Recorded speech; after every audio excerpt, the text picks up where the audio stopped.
Larry, an L2 service reliability engineer at Apex Banking, receives an alert about an issue with their main banking application. To troubleshoot, he uses BMC Helix AIOps, which employs AI and machine learning to quickly identify and resolve IT and network issues.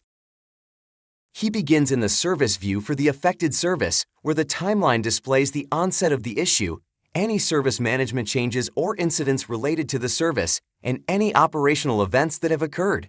This provides a clear visualization of changes or issues that may have contributed to the decline in service health. In this case, he sees when the events occurred and when the incident was automatically created, but does not see any related changes.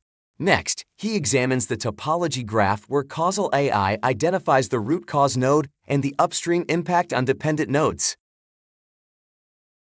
Grouping the topology into layers, Larry can easily see the network layer is impacting the application layer and that no other layers are impacted.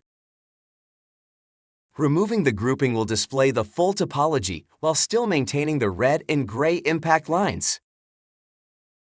He then examines the identified root cause node and can easily view any changes or events related to that specific configuration item without having to sift through tens or hundreds of other events or change requests. Causal AI has pinpointed the root cause, a network switch, and has correlated the impacting events with the NetScout alerts he saw earlier indicating significant packet loss, possibly due to microburst activity. Larry examines the situations for further details. AI analyzes and summarizes tens or thousands of events, consolidating them into situations and reducing noise for both service and operations teams.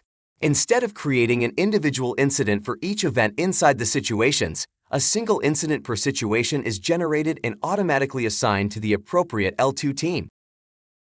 Because of BMC Helix AIOps, Larry has all the necessary information to resolve the banking service issue, eliminating the need for Level 1 support and preventing the formation of situational war rooms. This resulted in lower operational costs and an enhanced customer experience.